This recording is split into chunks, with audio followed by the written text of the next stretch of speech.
Hello everyone. Rotational inertia के बारे में और डिटेल में पढ़ेंगे। रोटेशनल इनर्शिया का मतलब कोई भी चीज गोल गोल घूम रही है, राइट। सो उससे रिलेटेड जो भी इफेक्ट्स है, जो भी कैलकुलेशंस है, जो भी रिलेवेंट फिजिकल क्वांटिटीज है, वो सारी हम इसमें पढ़ेंगे। ऑलरेडी रोटेशनल मोशन के अंदर जो फिजिकल क्वांटिटीज और रिलेशन है, उसमें से कुछ फिजिकल क्वांटिटीज इसके पहले वाले लेक्चर्स में मैंने पढ़ा दी है। एंगुलर वेलोसिटी के बारे में आपको क्लियर आइडिया होना चाहिए। टॉर्क बहुत अच्छे से आपको पता होना चाहिए क्या होता है। एंगुलर डिस्प्लेसमेंट आपको पता होना चाहिए क्या होता है। एंगुलर एक्सेलरेशन क्या होता है वो पता होना चाहिए। Once again, angular velocity, torque, angular displacement और एंगुलर एक्सेलरेशन, ये सारी चीजें इसके प्रीवियस लेक्चर में की हुई है। अगर इनके बारे में आपको एकदम क्लियर आइडिया है, यानी कि इनके डेफिनेशन पता है, राइट, ये सब की सब वेक्टर क्वांटिटीज है। तो ये वेक्टर क्वांटिटीज है तो इनके डायरेक्शन हम कैसे आइडेंटिफाई करते हैं वो तुमको पता होना चाहिए, राइट। और इनके units SI and CGS unit पता होने चाहिए, तब जाके आपको ये वाला पार्ट समझ में आएगा। सो रोटेशनल मोशन कह दो, उसके अंदर ये एक हिस्सा है रोटेशनल इनर्शिया या मूवमेंट ऑफ इनर्शिया। दोनों ही वर्ड्स का मतलब सेम ही है। रोटेशनल इनर्शिया थियोरेटिकल वर्ड है, और रोटेशनल इनर्शिया को जो एक्सप्लेन करता है फॉर्मूला के टर्म्स में, राइट, उस फिजिकल क्वांटिटी को हम कहते हैं movement of inertia. So movement of inertia physical quantity है, रोटेशनल इनर्शिया एक थियोरेटिकल एक्सप्लेनेशन है। जैसे लीनियर मोशन में हमने इनर्शिया पढ़ा था कि inertia of rest, inertia of motion, inertia of direction, right. तो उसी तरह से अगर बॉडी गोल गोल घूम रही है तो उसके पास होगा मूवमेंट ऑफ इनर्शिया या रोटेशनल इनर्शिया। लीनियर मोशन वाला जो इनर्शिया है वो एक अलग तरह का इफेक्ट दिखाता है, और रोटेशनल मोशन में जब कोई ऑब्जेक्ट होता है और उसके पास जो इनर्शिया होता है रोटेशन की वजह से, वो कुछ अलग इफेक्ट बताता है। तो चलो देखते हैं हम कि ये चैप्टर में और क्या क्या है। जैसा कि मैंने कहा कि इस चैप्टर को या आने वाले इन टॉपिक्स को समझने के लिए तुमको ये पर्टिकुलर टॉपिक्स के बारे में बहुत अच्छे से आइडिया होना चाहिए। मूवमेंट ऑफ इनर्शिया, इसका डेफिनेशन, जनरल फॉर्मूला इसमें हम देखेंगे। सॉरी, ये वो टॉपिक्स है जो हम आने वाली स्लाइड्स में समझने वाले, तो ये सारे टॉपिक्स तुमको बहुत अच्छे से समझ लेने हैं। मूवमेंट ऑफ इनर्शिया ये वर्ड क्या होता है, इसका डेफिनेशन, जनरल फॉर्मूला, यूनिट, वो हम देखेंगे।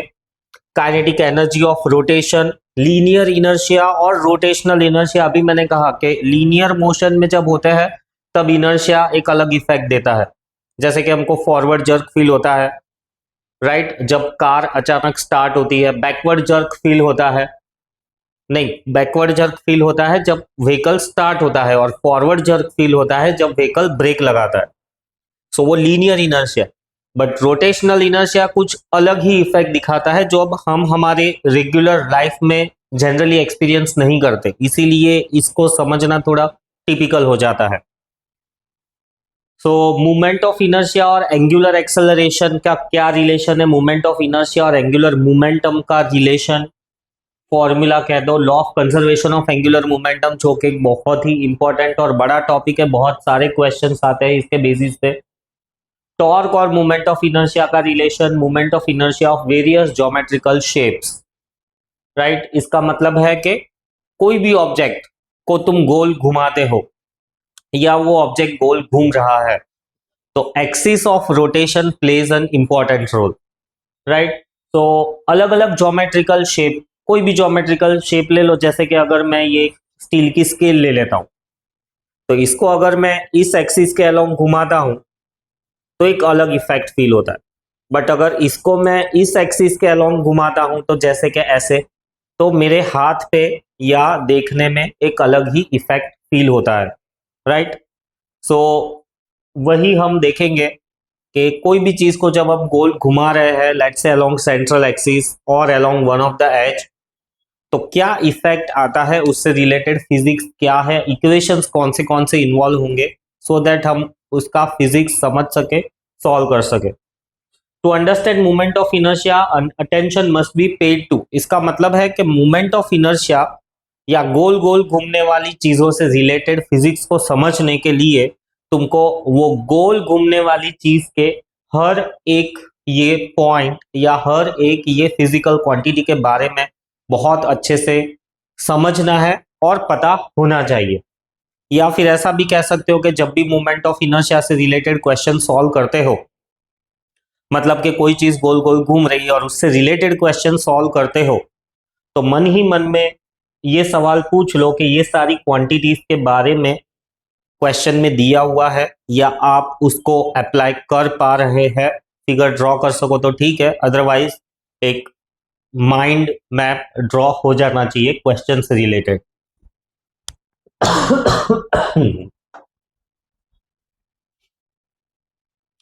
So to understand movement of inertia, attention must be paid to angular velocity, mass, right? Mass of the object plays an important role. Distribution of mass, जैसे कि ये ऐसी एक स्केल है तो यहाँ पर ये काफी हैवी है, यहाँ पर ये हैवी नहीं है, राइट? रेडियस कितना है, टॉर्क कितना एक्ट हो रहा है, एंगुलर एक्सेलरेशन कितना है, एंगुलर मोमेंटम कितना है, तो इन सब फैक्टर्स के बारे में तुम्हें सोचना रहेगा, कैलकुलेट करना रहेगा जब तुम मूवमेंट ऑफ इनर्शिया ये टॉपिक पढ़ते हो। सो मूवमेंट ऑफ इनर्शिया इससे रिलेटेड फिजिक्स पढ़ने से पहले हम कुछ एग्जांपल्स देखते हैं या कुछ सिनेरियो देखते हैं जहां पर मूवमेंट ऑफ इनर्शिया एप्लीकेबल है या काम करता है। ये है कुछ, राइट? जायरोस्कोप सुना होगा, ऐसा एक डिवाइस रहता है, राइट? जब इसको घुमाते हैं तो ये एकदम स्ट्रेट खड़ा रहता है, बट जब इसको घुमाओगे नहीं तो ये गिर जाएगा, जस्ट लाइक टॉप लट्टू, राइट? लट्टू को भी जब हम घुमाते हैं तो वो सीधा खड़े रह के घूमता है, बट जैसे ही उसका घूमना बंद होता है वो गिर जाता है। तो यहां पर again the concept of rotational motion या movement of inertia is applicable. Same way यहाँ पर भी ये सवाल खड़ा होता है कि सेम डिस्टेंस कवर करना है, सेम हाइट से गिर रहे हैं, तब भी क्यों हर ऑब्जेक्ट अलग अलग टाइम पे फिनिश लाइन पे पहुंच रहा है? तो ऐसा क्यों? तो ऐसा क्यों? उनके शेप में राज छुपा हुआ है। शेप से भी, शेप तो एक थियोरेटिकल वर्ड हो गया, बट इनका मूवमेंट ऑफ इनर्शिया अलग अलग है जो कि शेप पे डिपेंड करता है, तो वो हम कैलकुलेट करना सीखेंगे और फाइनली इस क्वेश्चन को भी सॉल्व करेंगे, ये वाला स्पेसिफिकली। जायरोस्कोप का तो रोटेशनल मोशन से रिलेटेड जो फिजिक्स है काफी कॉम्प्लेक्स है, पूरी तरीके से तो हमारे सिलेबस में नहीं है, बट फिर भी उसके कुछ पॉइंट्स मैं बताऊंगा कि ये कैसे, क्यों कोई गोल घूमने वाली चीज जैसे कि जायरोस्कोप है या लट्टू है खड़े रह पाते हैं जब वो गोल घूम रहे हैं, बट जैसे ही घूमना बंद कर देते हैं वो गिर जाते हैं, राइट? फिर हेलीकॉप्टर, हेलीकॉप्टर जब उड़ रहा होता है, राइट? और कभी ऐसी सिचुएशन भी आ जाती है कि ये परफेक्टली उड़ रहा है लेकिन ये हेलीकॉप्टर पागल हो गया, ऐसा क्यों? ये हेलीकॉप्टर क्यों परफेक्टली उड़ पा रहा है और ये वाला हेलीकॉप्टर क्यों ऐसे पागल हो गया? तो अगेन रीजन यहाँ पर या फिजिक्स जो इन्वॉल्व है वो है रोटेशनल मोशन।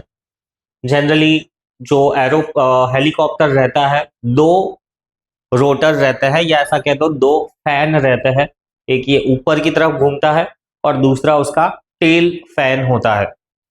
तो ये जो गोल घूम रहा है ऊपर की तरफ, ये हेलीकॉप्टर को लिफ्ट देता है, बट अगर कोई चीज गोल गोल घूम रही है न्यूटन के लॉस के हिसाब से तो उसका अपोजिट रिएक्शन भी होगा। अपोजिट रिएक्शन क्या होगा? ये ब्लेड्स क्लॉकवाइज घूम रही है तो हेलीकॉप्टर खुद एंटी क्लॉकवाइज घूमने लगेगा, तो उस एंटी क्लॉकवाइज घुमाव को रोकने के लिए ये टेल ब्लेड रहती है, ये टेल ब्लेड हेलीकॉप्टर के घुमाव के अगेंस्ट फोर्स जनरेट करती है सो दैट हेलीकॉप्टर का घूमना कंट्रोल किया जा सके। कंट्रोल करके ही हेलीकॉप्टर टर्न करता है, राइट? मैन्यूवरिंग करता है, करतब करता है कह दो, राइट? इस हेलीकॉप्टर का टेल फैन खराब हो गया है और इसी वजह से वो आउट ऑफ कंट्रोल है।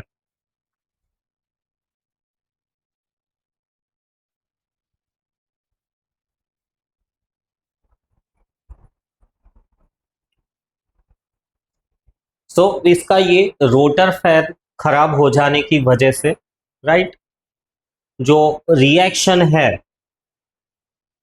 विंग के रोटेशनल मोशन का, वो कंट्रोल नहीं हो पा रहा है, इसीलिए ये हेलीकॉप्टर पागल हो गया है।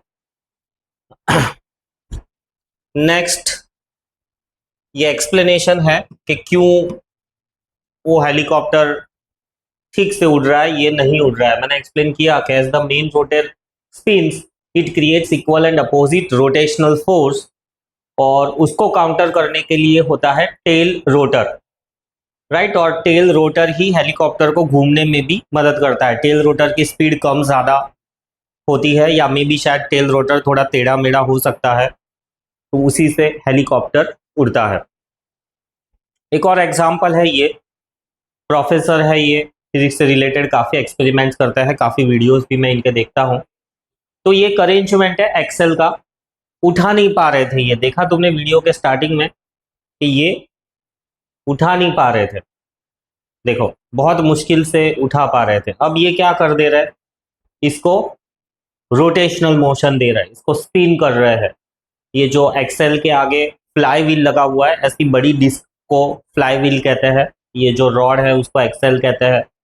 तो अच्छा खासा रोटेशनल मोशन दे रहे हैं, और अब देखोगे तो ये इसको बहुत आसानी से या कंफर्टेबली ये इसको उठा पाएंगे।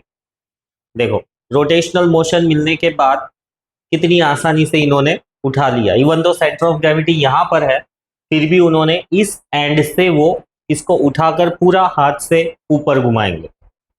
देखो कितनी आसानी से घुमा दिया, सेंटर ऑफ ग्रेविटी से भी काफी दूर पकड़ के। और जबकि स्टार्टिंग में हमने देखा कि सेंटर ऑफ ग्रेविटी पे पकड़ के भी वो उनको उठाने में दिक्कत हो रही है। तो ऐसा क्या इफेक्ट क्रिएट करता है rotational motion, right, so that काफी सारे उसके इफेक्ट्स प्रोड्यूस होते हैं। वन ऑफ दिस यहां पर दिख रहा है कि रोटेशनल मोशन देने के बाद में, राइट, वो बहुत आसानी से ये फ्लाईव्हील और एक्सेल को उठा पा रहे हैं।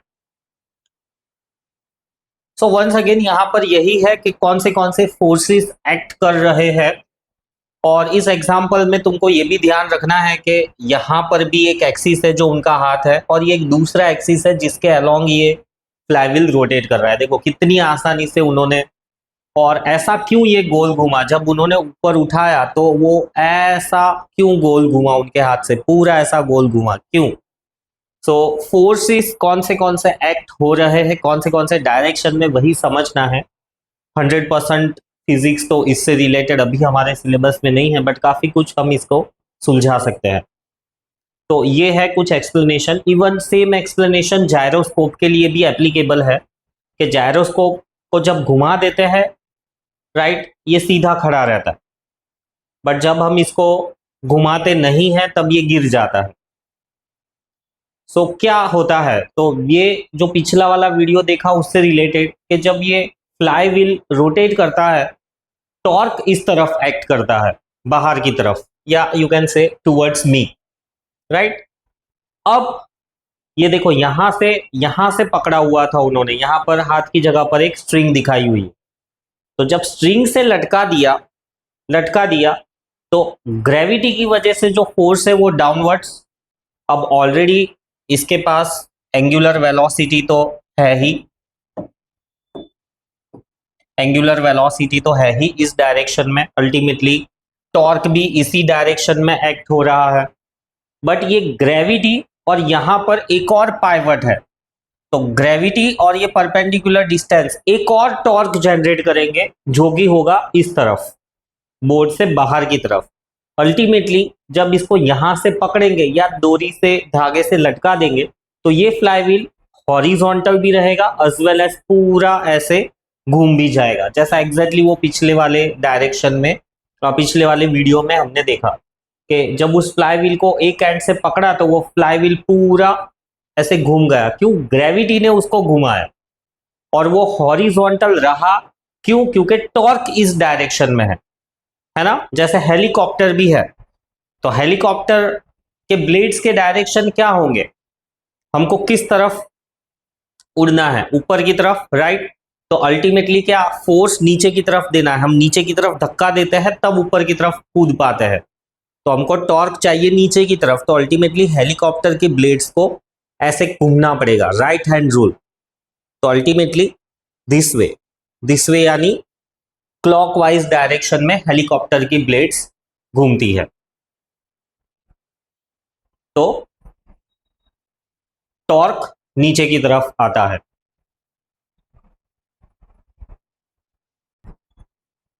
पंखा भी घूमता है, सीलिंग फैन, राइट। तो सीलिंग फैन में भी टॉर्क नीचे की तरफ रहता है, इसीलिए हवा नीचे की तरफ फील होती है हमको। हेलीकॉप्टर भी जब राइट उड़ने वाला होता है, तुमने देखा होगा कि हेलीकॉप्टर के अंदर जा रहे हैं इंसान तो उनके बाल वगैरह उड़ते हैं, क्लियरली दिखाता है कि हवा को नीचे धक्का मार रहा है फैन, सो दैट वो ऊपर उड़ सके। सीलिंग फैन उड़ नहीं पाता क्योंकि वो तो सीलिंग के साथ बहुत रिजिडली कनेक्टेड है और उतनी ज्यादा स्पीड पे ये सीलिंग फैन घूमता भी नहीं है।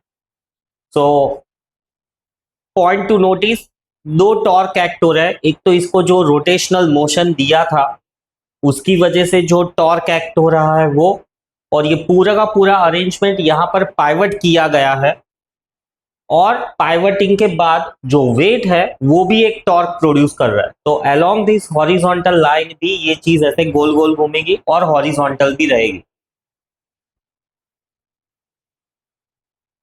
काइनेटिक एनर्जी ऑफ रोटेशन, तो मूवमेंट ऑफ इनर्शिया को समझने के लिए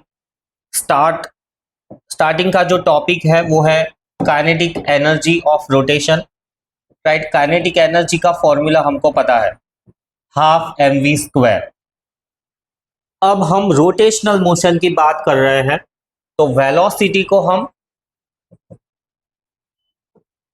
एंगुलर वेलोसिटी से रिप्लेस कर देंगे। तो क्या है रिलेशन, ये वाला रिलेशन याद होना चाहिए। मैंने पहले ही कहा कि ये सारे relations, angular velocity, angular acceleration, torque, right, ये सब याद होंगे तो ही इन सब हिस्सों में तुम अच्छे से समझ पाओगे। So ultimately kinetic energy rotational ये मिल जाएगी तुमको हाफ mr²ω², और इसके अंदर ये वाला जो टर्म है mr², इसको हम कहते हैं movement of inertia. Movement of inertia, right. Generally जो लीनियर मोशन में इनर्शिया का मतलब है सिर्फ मास की वजह से होने वाला इफेक्ट, राइट। साइकिल खड़ी है, उसको धक्का लगाना है, हम लगा देंगे, वो चल पड़ेगी, इनर्शिया कम है साइकिल का।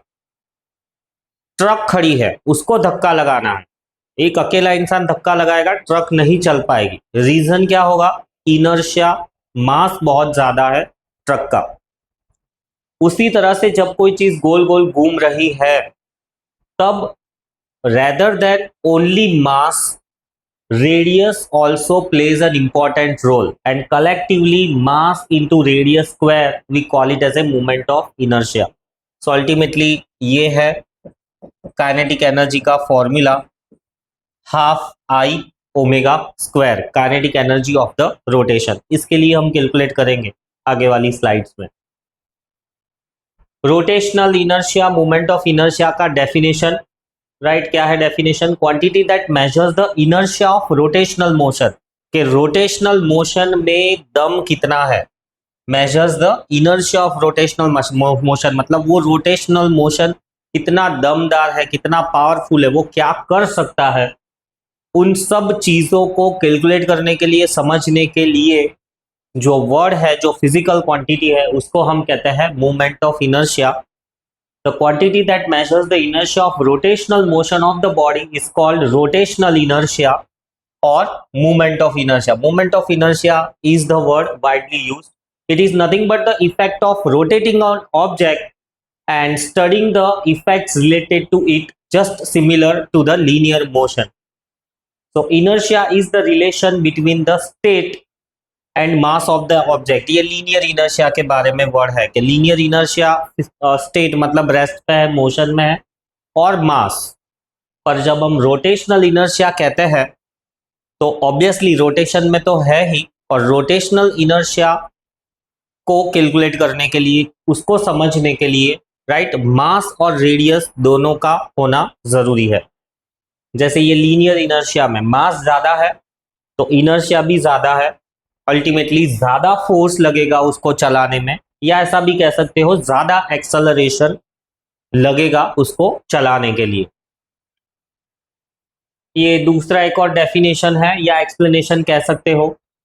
इनर्शिया ऑफ रोटेशन और movement of inertia is an object's resistance to change its rotational motion. हाँ, जैसे लीनियर इनर्शिया में होता है कि कोई चीज चल रही है तो वो एकदम से रुक नहीं पाएगी, उसको रुकने के लिए कुछ वक्त चाहिए, और कोई चीज रुकी हुई है तो वो एकदम से चल नहीं पाएगी, उसको मोशन में आने के लिए कुछ वक्त चाहिए। सेम वे कोई चीज के पास रोटेशनल इनर्शिया है तो वो सडनली रुकेगी नहीं। जैसे कि ये ट्रक का टायर ट्रक में से निकल गया है, मे बी काफी स्पीड में था, या मे बी ये स्लोपी साइड है, तो देखो कितना टकरा रहा है वो, फिर भी रुक नहीं रहा है और अपना रोटेशनल मोशन कंटिन्यू करते ही जा रहा है, राइट। तो समझ सकते हो कि रोटेशनल इनर्शिया यानी resistance to change its rotational motion. ज्यादा रोटेशनल इनर्शिया है, ज्यादा रेजिस्टेंस देगा, मतलब उसको रोकना इतना आसान नहीं होगा। बड़ा पहिया है, राइट, ट्रैक्टर का पहिया तुम्हारी तरफ मैं 40 की स्पीड से फेंक दूं तो अब यहां पर रोटेट भी कर रहा है, तो तुम सिर्फ मास के बेस पे एक्सप्लेनेशन नहीं दे सकते, तुमको ऐसा कहना पड़ेगा कि इसका मोमेंट ऑफ इनर्शिया बहुत ज्यादा है, तो ट्रैक्टर का टायर जो 40 की स्पीड से मेरी तरफ आ रहा है मैं उसे नहीं रोक पाऊंगा।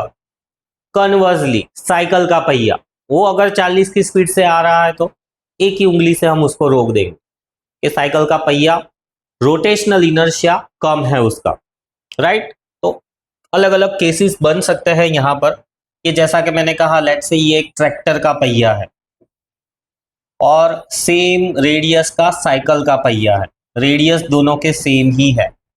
ये ट्रैक्टर के पहिया काफी मैसिव है, ऐसा रेडियस सेम है दोनों का, राइट। तो दोनों का रेडियस सेम है बट मास अलग अलग है, mass are not equal, mass of the tractor tyre is more, not equal की जगह पे हम ऐसा कह सकते हैं कि is more and mass of the cycle tyre is less. तो अल्टीमेटली यहां पर भी मूवमेंट ऑफ इनर्शिया ट्रैक्टर के टायर का ज्यादा होगा और इनर्शिया साइकिल के टायर का कम होगा, राइट। सो यही है।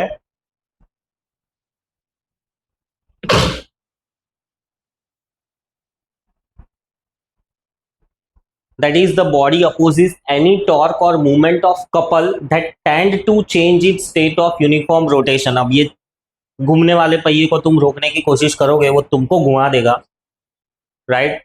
जैसे लीनियर में कहो ट्रक जा रहा है उसको रोकने की कोशिश करोगे तो वो तुमको खुद के साथ ले चलेगा बट वो ट्रक नहीं रुकेगा। वैसे ही यहाँ पर ये पहिया जबरदस्त रोटेशनल इनर्शिया है इसके पास, वही ये कहना चाह रहा है कि कोई भी टॉर्क जो इस रोटेशनल मोशन को अपोज करता है, या कोई भी मूवमेंट ऑफ कपल, एक हाथ से रोकोगे तो उसको हम टॉर्क कहेंगे, दो हाथ से पहिए को रोकने को कोशिश करोगे तो उसको हम कहेंगे कपल। कि कोई भी टॉर्क या couple tries to change the state of uniform rotation तो उसको अपोजिशन करेगा, उस वैसे भी हम रोटेशनल इनर्शिया या मोमेंट ऑफ इनर्शिया को डिफाइन कर सकते हैं। Once again, inertia of rotation और moment of inertia is an object's resistance to change its rotational motion, analogous how mass resists the change in linear motion। ये एक हिस्सा है। A body free to rotate about an axis has a tendency to oppose any change in its state of rest or state of uniform rotation। अगर वो रुकी हुई है, इतना बड़ा पहिया रुका हुआ है तो उसको इतनी स्पीड में लाने में भी हमें बहुत मेहनत करनी पड़ेगी, या तो हम चला भी नहीं पाएंगे। ट्रैक्टर का पहिया ले लो, उसको धक्का मारना कहो तो हम शायद उसको एक राउंड भी ना घुमा पाए। तो चाहे वो रेस्ट में है या चाहे वो मोशन में है, उस वो रोटेशनल मोशन को अपोज करेगा, या तो रोटेशनल मोशन में आने के लिए अपोज करेगा, या रोटेशनल मोशन में है तो रोटेशनल मोशन को खत्म करने के लिए अपोज करेगा। तो ये कुछ अलग अलग तरीकों से तुम, ये एक तरीका है डिफाइन करने का मोमेंट ऑफ इनर्शिया को, ये भी एक तरीका है डिफाइन करने का। इवन ये प्रीवियस वाली स्लाइड में भी जो कहा, ये एक्सप्लेनेशन है, ये एक्चुअली में डेफिनेशन नहीं है, पर यूज कर सकते हो, इसको भी यूज कर सकते हो। फिर next, movement of inertia and it's physical significance. हाँ, अब ये मूवमेंट ऑफ इनर्शिया, जैसा कि मैंने कहा कि भाई ट्रक का टायर है और ट्रैक्टर का टायर है, साइकिल का टायर है, राइट, और उसके अलावा लेट्स से स्कूटर का टायर है। तो तीनों को अगर मैं रोटेशनल मोशन देता हूं, क्या मैं रोक पाऊंगा, क्या मैं नहीं रोक पाऊंगा? पंखा चल रहा है, सीलिंग फैन, क्या मैं उसके अंदर हाथ ऐसे रख, क्या मैं उसको रोक पाता हूं, नहीं रोक पाता हूं? तो ये सब कर पाएंगे नहीं कर पाएंगे किन फैक्टर्स पे डिपेंड करते हैं। अल्टीमेटली हर घूमने वाली चीज के पास होता है रोटेशनल इनर्शिया, तो वो किन फैक्टर्स पे बेस करता है, उसको हम कहते हैं फिजिकल सिग्निफिकेंस, कि वो रोटेशनल इनर्शिया, राइट, या मूवमेंट ऑफ इनर्शिया क्या क्या इफेक्ट्स प्रोड्यूस करता है और क्या क्या फैक्टर्स उसको इफेक्ट करते हैं, अफेक्ट करते हैं, उसको हम कहते हैं फिजिकल सिग्निफिकेंस। तो movement of inertia of a body about A given axis is the sum of product of mass of all the particles of the body and the square of their respective perpendicular distance from the axis of rotation। तो कुछ ऐसा कि भाई ये axis of rotation है और ये कोई ऑब्जेक्ट है, गोल गोल घूम रहा है, अलग अलग मासेस एज्यूम कर लोगे, ये जो डिस्क है it's made up of multiple such masses और उनके रेडियस है r1 r2 r3, राइट। तो मूवमेंट ऑफ इनर्शिया क्या मिलेगा, m1 r1 square, m2 r2 square, m3 r3 square and so on, जितने भी मासेस है। ये जो फॉर्मूला हमने देखा मोमेंट ऑफ इनर्शिया का, M R square, right, M R square, moment of inertia is M R square. तो उसी चीज को, उसी को क्या क्या फैक्टर्स अफेक्ट करते हैं। सो ये पहला वाला मूवमेंट ऑफ इनर्शिया का मैथमेटिकल फॉर्मूला देता है, जो कि ये है, और इसको कंसाइज फॉर्म में हम ऐसे भी लिख सकते हैं, summation of M I R I square.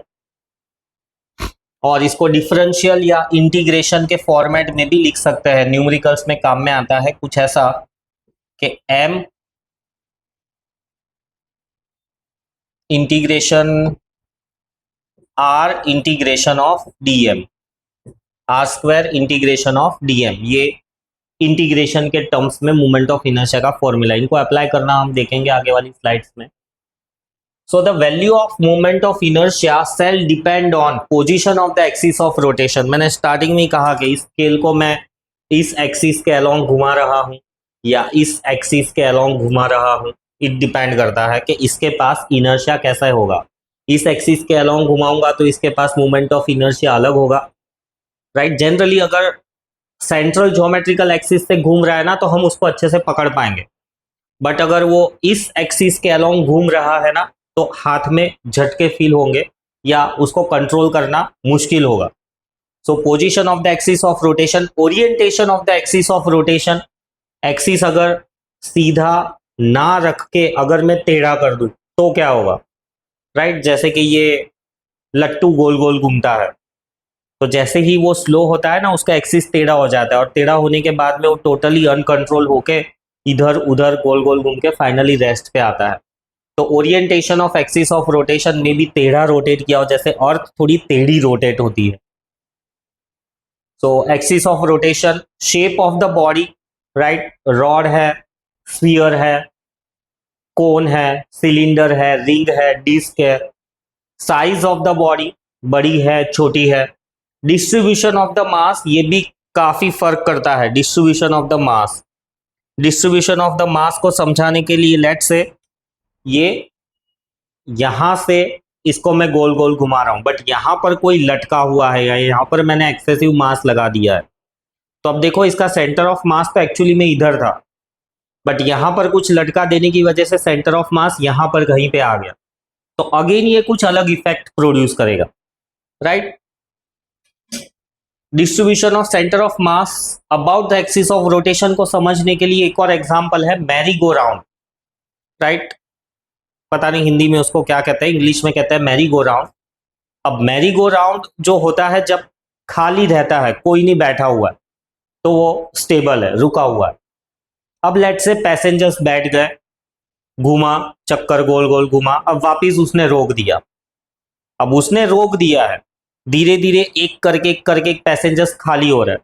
अब ऊपर की तरफ कोई हैवी इंसान होगा तो ऑटोमेटिकली, राइट, उसका सेंटर ऑफ मास जब खाली था तब तो सेंटर में था, बट इस हैवी इंसान के यहां पर होने की वजह से सेंटर ऑफ मास थोड़ा सा इस तरफ हट गया। तो अब क्या होगा, ये नीचे की तरफ आएगा और ऐसे ऐसे झूले खाता रहेगा। सो ऐसा इफेक्ट होता है जब डिस्ट्रीब्यूशन ऑफ मास अनइवन रहता है। इवन पेंडुलम में भी सेम ही होता है। पेंडुलम में भी अगर देखोगे तो कुछ ऐसा, अब ये हैवी बॉब है, तो अगर ये बॉब को इग्नोर कर दूं तो सेंटर ऑफ मास थ्रेड का यहां रहेगा, बट बॉब की वजह से सेंटर ऑफ मास आ गया यहां पर, तो एक्सिस ऑफ रोटेशन यहां पर है, सेंटर ऑफ मास यहां पर है, तो वो सेंटर ऑफ मास के अलोंग ऐसे झोले खाता रहेगा। डिस्टर्ब करके छोड़ दो तो वो ऐसे झोले खाता रहेगा। So moment of inertia plays the same role in rotational motion as the mass plays in the linear motion. Units of moment of inertia formula में से ही हमको यूनिट्स मिल जाएंगे, राइट। एम स्क्वायर फॉर्मूला है तो केजी मीटर स्क्वायर, राइट। और angular terms में तुम ढूंढना चाहो तो कुछ भी नहीं मिलेगा, क्योंकि दोनों ही स्केलर क्वांटिटीज है, राइट। मास भी स्केलर है और आर भी स्केलर है। सो ये है moment of inertia. Moment of inertia scalar quantity है कि वेक्टर क्वांटिटी है? Moment of inertia is a tensor quantity. Tensor यानी दोनों ही है, ये स्केलर भी है और वेक्टर भी है। सिंगल एक्सिस ऑफ रोटेशन है, जैसे कि मोस्टली हमारे आसपास में हम देख सकते हैं पहिया गोल गोल घूम रहा है, सिंगल एक्सिस ऑफ रोटेशन है। पंखा गोल गोल घूम रहा है, एक ही एक्सिस ऑफ रोटेशन है। तो उन सब केसेस में मोमेंट ऑफ इनर्शिया को हम स्केलर मान के चलते हैं। बट अगर दो दो एक्सिस ऑफ रोटेशन है, जैसे स्टार्टिंग के वीडियो में देखा है ना, वो एक एक्सपेरिमेंट था कि वो आदमी, वो प्रोफेसर एक हैवी फ्लाई व्हील को एक्सेल पे माउंट किया हुआ है, एक एक्सिस तो ये रही, दूसरा एक्सिस उसका हाथ था। तो ऐसे डबल एक्सिस के केस में ये वेक्टर की तरह बिहेव करता है। सो ऐसी क्वांटिटीज जो कभी स्केलर भी होती है कभी वेक्टर भी होती है, डिपेंडिंग अपॉन द सिचुएशन, उनको हम कहते हैं टेंसर क्वांटिटीज, राइट। डेंसिटी भी एक टेंसर क्वांटिटी है, स्ट्रेस, स्ट्रेन, ये सब भी टेंसर क्वांटिटीज है। तो यहां तक था, बाकी इसके आगे का डिस्कशन हम नेक्स्ट क्लास में करेंगे।